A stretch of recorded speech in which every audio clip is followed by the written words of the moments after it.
Hey guys, welcome or welcome back to my channel. If you're new, my name is Taylor and this is Venter's Bookshelf. Today I'm going to be doing my December wrap-up for you guys. I read 19 books in December and most of them were pretty dang good. So I am going to do this in, I guess, rating categories for this one. And I'm adding a new category for this wrap up, and I'm going to be going over some of my favorite books of the month. So we will get right on into it, starting with my favorites.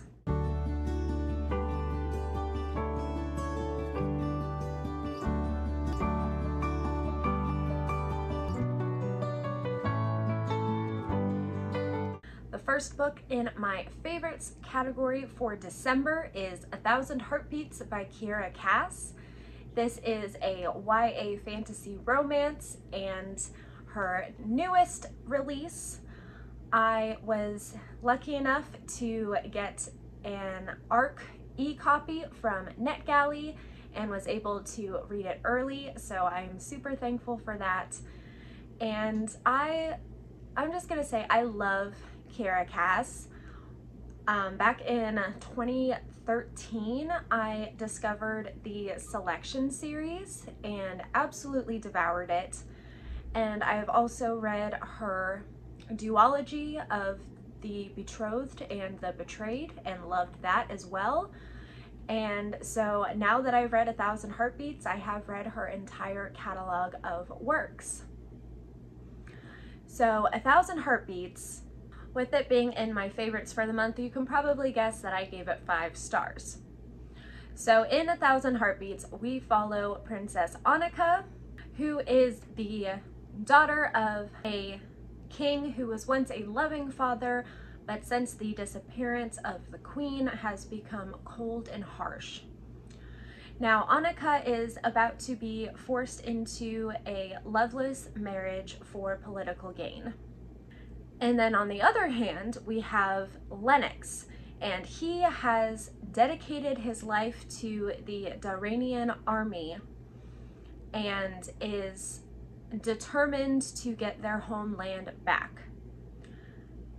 Well, their homeland is the land that Princess Annika is the royal family for. So you can imagine how this is going to go. It is basically like 2 factions fighting over the same plot of land. And I just really loved this book. I loved the relationship that bloomed between Annika and Lennox. I love all the different plot twists in this novel.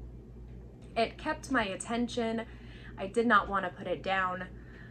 Just an absolutely fantastic read and definitely what I've come to expect from Kiera Cass. The second on my favorites of the month is The Tea Dragon Society by Kay O'Neill. This is a middle grade graphic novel and it is fantasy and it is just so freaking adorable. Again, being on my favorites list, I gave it 5 stars. And in it, we follow Greta, who finds a lost tea dragon when she is at the market. After returning the tea dragon to its owner, she starts to learn the art of caring for tea dragons and how to make the very special tea that comes from them. Now, this is a dying art, so there are very few who know how to do this, and having a young person like Greta learning the art is the goal to keep this art alive. Like I said, this is just absolutely adorable. I love the art style of this, and like I want more because I want to see like other tea dragons than the ones that were featured in this first book. And it is a series, so there are, I believe, 2 more books in this series, and I cannot wait to read them. And the last book that I would consider a favorite for December is Breakup from Hell by Anne Davila Cardinal.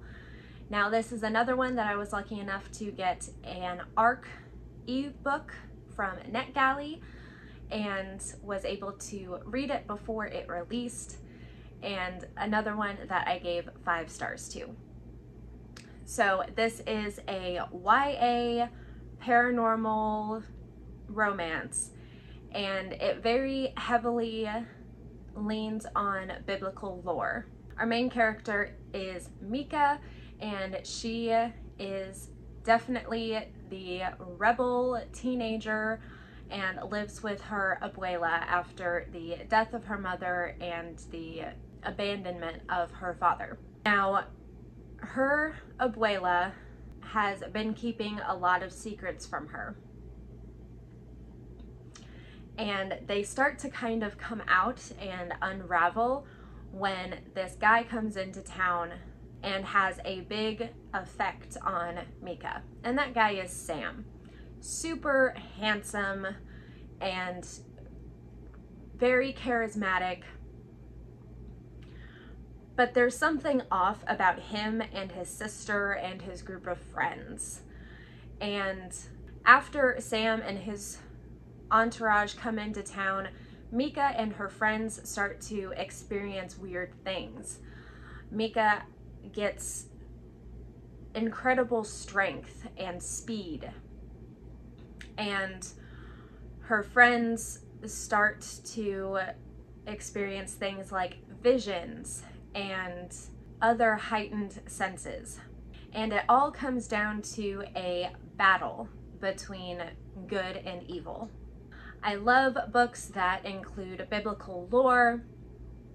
I loved the friendship group in this, and learning all of the secrets that eventually come out in the book was just absolutely wonderful, and I could not recommend it more. Moving on to the other 5-star reads for December, we have Beyond the Wand, The Magic and Mayhem of Growing Up a Wizard by Tom Felton. If you've been on this channel for any length of time, you probably know that I love Harry Potter. It is the series that got me into reading, and I love Tom Felton as an actor.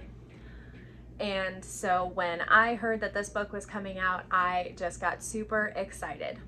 I got the audio version of this book from my library, and Tom Felton narrates it, so it just made it absolutely perfect. So this is his memoir, and it goes through his early years when he was doing commercials and some tiny parts in a movie or a couple of movies, through the Harry Potter years to his life after Harry Potter. And it was just such a wonderful insight into his life experience. It definitely made me feel for him with all of the struggles that he had to go through being a child actor. And it was just wonderful. It was a wonderful peek into the life of Tom Felton, and I really feel like I know him as more than just an actor now, and I know him as a person. Next, we have The Vander Beekers of 141st Street by Karina Jan Glasser. This is a middle grade novel, and I read it for the Journey to the Candy Cane Ball readathon, which was held in Alexandra Roseland's Patreon Foxenwood. So this book, first of all, I'm just going to say that it is so wholesome. So wholesome. And we are following the Vanderbeeker family, and they are about to be evicted from their apartment. And the Vanderbeeker children have taken it upon themselves to try and convince their landlord to let them stay. They do everything from making a petition to have the whole neighborhood sign saying that they want this family to stay, to sabotaging the person who comes to look at their apartment, to leaving a kitten as a gift outside of their landlord's door. And just the whole thing is just absolutely filled to the brim with love, and the ending is just perfect, and I won't spoil anything, but it is just an amazing read. So full of just those feel-good vibes, and it is the first in a series. Next up in my 5-star rating category is one that I am so happy to include on this list, guys, and it is Lanterns of the Lost by my friend Rixie Hazelwood. I met Rixie through the Fox and Wood Patreon and have gotten to know them super well on Discord. And when I found out that they had published a book, I ran to Amazon, purchased it, and immediately wanted to read it. And a bunch of us on Discord decided to buddy read it together. So showed a lot of support for Rixie, and I am so happy that I read it because it was great. It's on this 5-star reads list. The world that Rixie built in this short novella was just amazing. It was so immersive and just shows how wonderful a writer Rixie is. So in this book, we are following our main character, Danira, and she is the last Pathmaster and guardian of the Shores of Separation. Decades ago, there was a battle between the Pathmasters and the humans, and unfortunately, all of her kin perished. And because of that, she closed off the, I guess you could say, portals, the bridges to the human world, so the human souls could not pass through. And she gave up her duty as a Pathmaster and her magic in addition to that. So one day, a human somehow shows up on the Shores of Separation. And that human is Kyra. She's very young and very curious, and she has come to try and broker peace between the humans and the Pathmasters. And of course, with the horrible past, Danira isn't having any of it. But Kyra can't go back because she has forgotten how to get there. So until Kyra's memory returns, she is asking Danira all these questions and finally asks for her side of what happened. Of course, being from the human world, Kyra knows the human perspective of the battle, but no one knows what the Pathmasters went through on their side. So it's all about the storytelling of what happened, also the relationship between Danira and Kyra, and it is just an absolutely wonderful read. Everyone go out and buy this book. Show my friend Rixie some love and support, and trust me, you will not be disappointed. Next, we have The Mistletoe Inn by Richard Paul Evans. This is the second book in his Mistletoe collection, and it is a Christmas romance. So while it is the second book, you can read it on its own. The 3 books in this collection are standalones, but they are sort of companion novels. Okay, so in The Mistletoe Inn, we are following Kim, who is a finance officer at a car dealership, but her passion is writing, and she really wants to be a romance writer. So she decides to go to this writer's retreat, specifically for romance writers, and it is at a place called Mistletoe Inn. One of the big motivators for her to go to this retreat is that one of the keynote speakers is her favorite author, H.T. Cowell. And H.T. Cowell has been very reclusive and completely out of the public eye and has stopped writing. So for her, the chance to hear him speak is a once in a lifetime, and she couldn't pass it up. So during this retreat, in her sort of buddy workshop group, she meets an aspiring writer named Zeke. And they start to chat about her book, but he's being very tight-lipped about his book. And they have lunches together and dinners together, and it turns into a romance very quickly. As they get to know one another, Kim opens up about her troubled past, and Zeke seems very understanding, but what Kim doesn't know is that he has a dark past of his own. This is a wonderful romance. I loved where the plot went. While I did guess pretty early on in the book where this was going, I wasn't disappointed in the fact that I had guessed, and it just turned out to be a very sweet and wonderfully Christmassy, with not being overly Christmassy, romance. So definitely recommend if you are into holiday romances, and it's not very long. It was really easy for me to get through, and yeah, just a wonderful read. And the final book that I gave 5 stars to in December is Scrooge and Cratchit Detectives by Kurt Locklear. I was so happy when I opened up my Secret Santa gift and this was inside.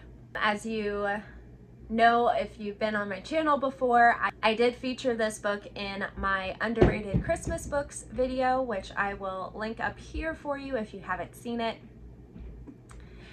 And this is A Christmas Carol meets Sherlock Holmes.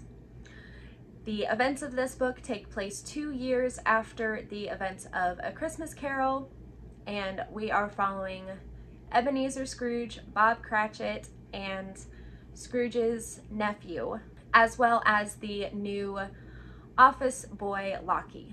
So one of Scrooge and Cratchit's business associates comes running into their office and says that he is being hunted down as a murder suspect, but he did not do it. He asks Scrooge for a loan to get him to another country where he can be safe. Scrooge gives it to him, and then that night he is visited once again by Marley's ghost. Marley says that to keep his soul out of purgatory, Scrooge needs to clear his friend's name. So Scrooge, Cratchit, Scrooge's nephew, and Lockie team up and try to clear their friend's name from this murder. And it gets dangerous, it gets scary a little bit, but overall it is just a very wonderful mystery with all of the wonderful Victorian language and atmosphere of A Christmas Carol. I very much enjoyed it, and there is a second book to this series now, and I cannot wait to read that one. Moving on to my 4-star reads for December, we have In the Company of Witches by Orly Wallace. This is a cozy mystery and has kind of been everywhere in the book community lately, and I'm very happy that I got to it before the end of the year. So in this cozy mystery, we follow Bryn Warren and her 2 aunts, and they run this B&B.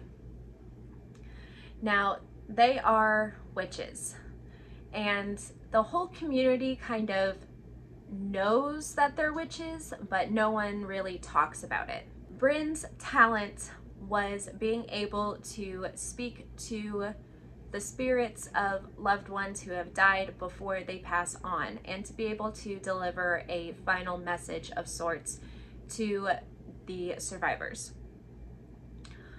Unfortunately, since her own husband passed, her ability has gone dormant and she can't do it anymore. All of the pain that she still feels from her husband's death, and has decided to no longer practice magic. But when the pesky and unlikable Constance Graves dies in her family's B&B, her aunt is being looked at as the prime suspect.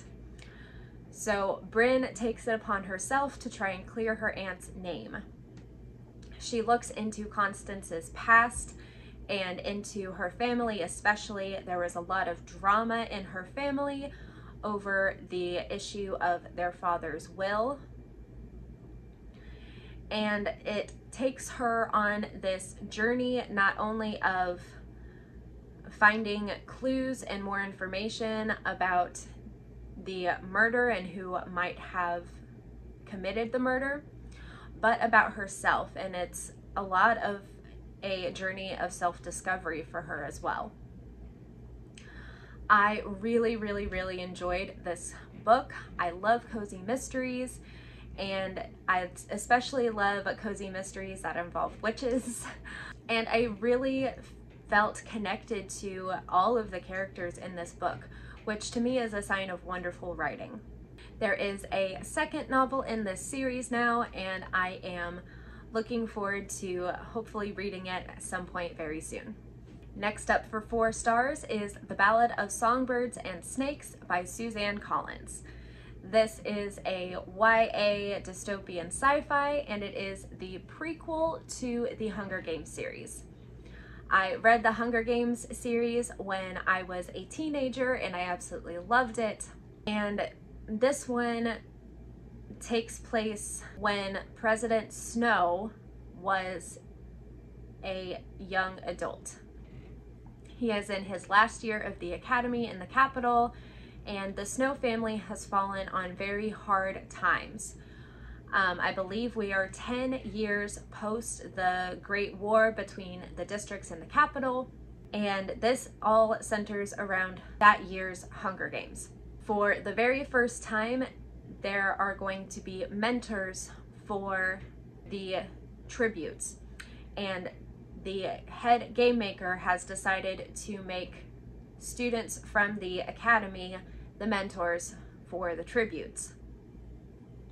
Now, Snow is absolutely horrified when he gets stuck with the girl from District 12.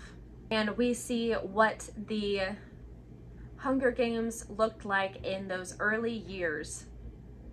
And they are quite different from the Hunger Games that we see in the original trilogy. We get a good look into President Snow's background and see kind of what made him the villain in the original trilogy.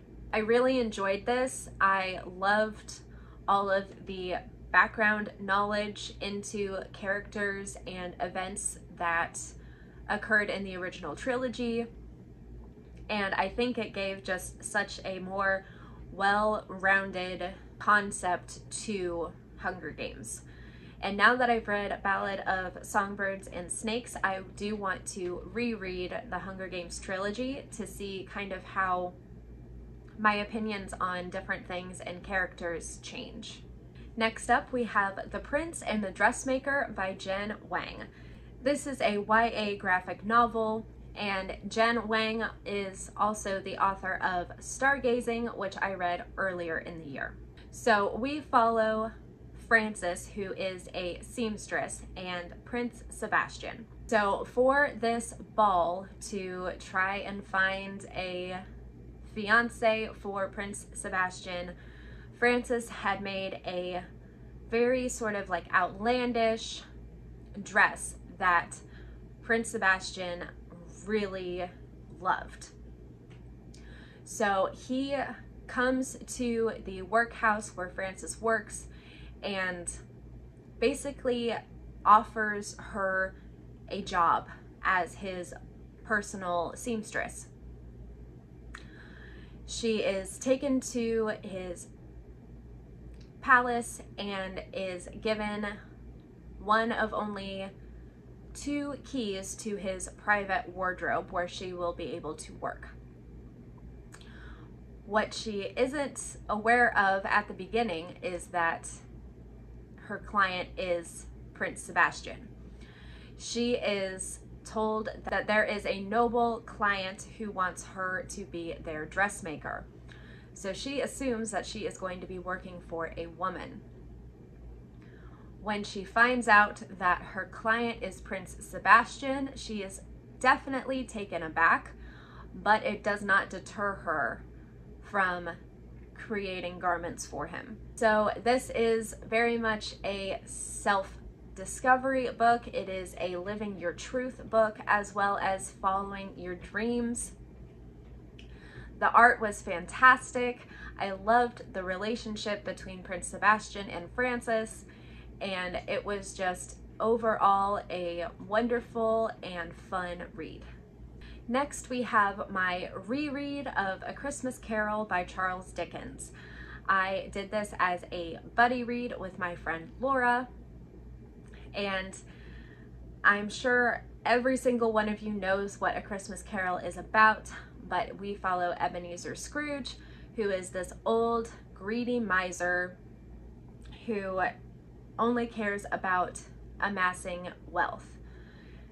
And he is visited by the ghost of his deceased partner, Jacob Marley. And Marley tells him that if he doesn't change, he is going to be stuck in purgatory for eternity. Now, Marley sends 3 spirits to show Scrooge the error of his ways and to try and change his heart. They are the ghost of Christmas past, ghost of Christmas present, and the ghost of Christmas future.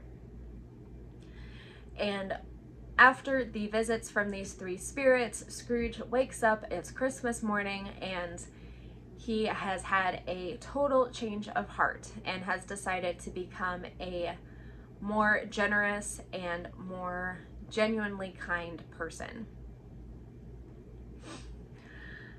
Again, this was a reread for me. I have read it in the past a couple of times, and reading it in this stage of my life, it was a 4-star read, and that is a really, really good rating for me.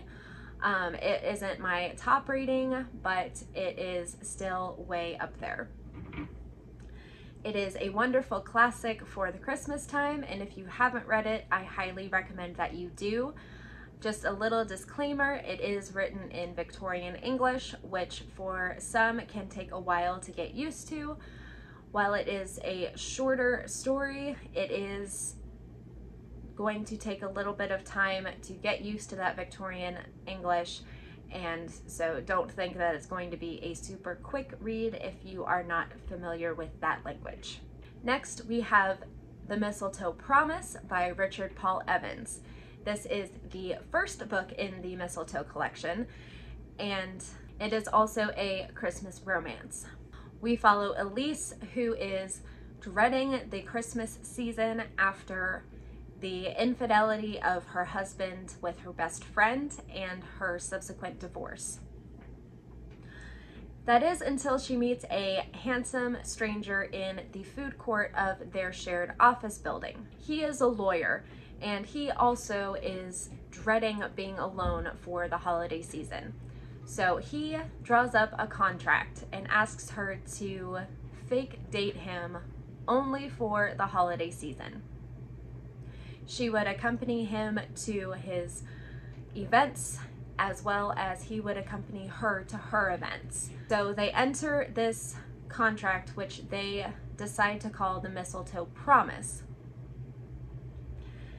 And of course, it being a romance and how the fake dating trope normally goes, they start to develop actual feelings for each other.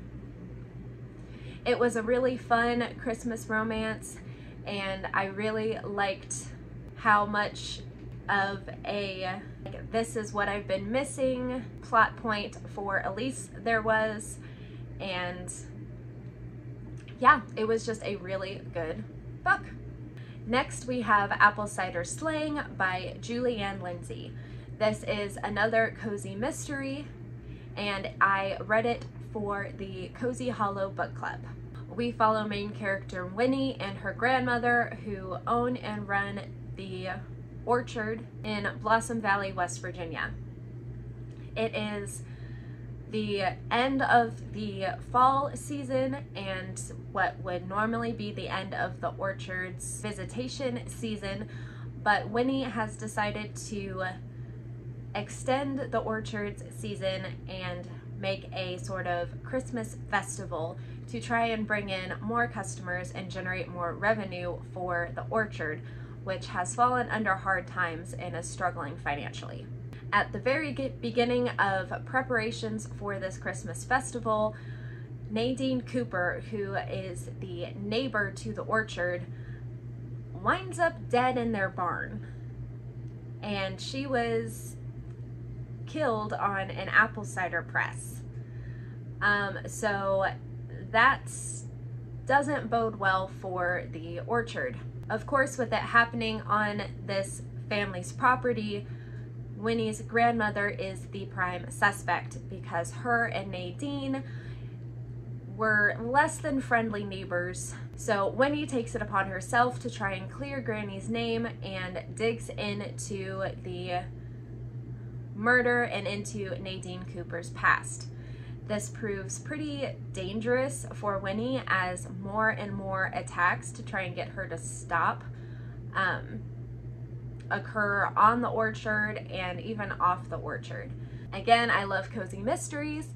I felt like this one was really wonderful with the setting being an orchard, but it being after the usual orchard season. And it was just overall a very comforting read for me. And the final book I have in my 4-star category is Ordinary Monsters by J.M. Miro. So I started this book back in October. I attempted to read it for Weekend Ween. However, it is a much longer book than I anticipated, and I did not get it finished. So it did take me until into December to finish this book, but I'm definitely glad that I stuck it out. This is a historical fantasy with some dark academia vibes, and it is set in Victorian England. We are following Charlie and Marlowe, who are two individuals with, I guess you could say, powers. Charlie has the power to heal himself no matter the wound inflicted, and Marlowe has this power where he glows like an electrifying blue and can sort of harness that power against another person. And they are being tracked down by this institute who are looking for talents such as Charlie and Marlowe for their own studying and education purposes. While they are being tracked down, there is a threat of the world of the living and the world of the dead colliding, and it seems that one of these boys may be the key to keeping that from happening. It is a very long journey. It is a wonderful story, and there are quite a few characters in addition to Charlie and Marlowe that have a good focus put on them, which I thought was really wonderful. It has definitely dark academia vibes to it, and if you enjoy sort of the dark academia fantasy, I highly recommend this book for you. Moving on to my 3-star reads for December. The first one is a non-fiction book about homemaking, and it is Home Comforts, The Art and Science of Keeping House by Cheryl Mendelson. So I am a homemaker. I'm a stay-at-home mom, and I really enjoy reading books about homemaking because there's always more to learn, more efficient ways to do things, and I was very intrigued by the concept of this book. It had a lot of good information. It was very thorough. However, my enjoyment of reading the book was very low, which is why I gave it a 3-star. I learned a lot, but it wasn't enjoyable. So the learning aspect of it, I would have given a 5-star. The enjoyable aspect of it, I would have given a 1-star. So I just put them together and came up with 3 stars. It is very long. It is like 1,000 pages. And like I said, it's very thorough. But because of the length, I think that is the reason why I didn't enjoy it as much. I actually started reading it in February, and it took me until the middle of December to read it all the way through. Because it's not one where you can just sit down and read for a few hours at a time. I had to read it in like very short bursts, kind of like every day. So yeah, 3 stars. Definitely has a lot of good information if you are looking for a good resource book for housekeeping. I definitely recommend it for that. As far as an enjoyable read, not so much. The second and last book that I gave 3 stars to is The Mistletoe Secret by Richard Paul Evans. So this is the 3rd and final book in the Mistletoe collection. And again, it is a Christmas romance. In this one, our main character is male, and his name is Alex. His wife recently left him after cheating on him, and he is really down in the dumps. He has been following this blog about loneliness, and he feels very connected to the blog's writer. However, she keeps her identity a secret and signs all of her blog posts with LBH. Alex decides to try and find this blogger, and he believes that LBH is her initials. So he uses clues in her posts to find out the location, and he travels there. And he starts looking up all of the women in this town with the initials of LBH. And he goes basically door to door asking these women if they are the blogger that he's looking for. It does have some funny parts. It does have some very cringy parts. And while he's there, he ends up sort of falling for this waitress at the diner named Ari. So he has this conflict going on inside of him if he wants to pursue Ari as a possible relationship, or if he wants to keep looking for LBH. This was a good Christmas romance. I will say it didn't have my attention as much as the other 2 in this collection did, but it wasn't a bad read. And finally, for December, I did have 2 2-star reads.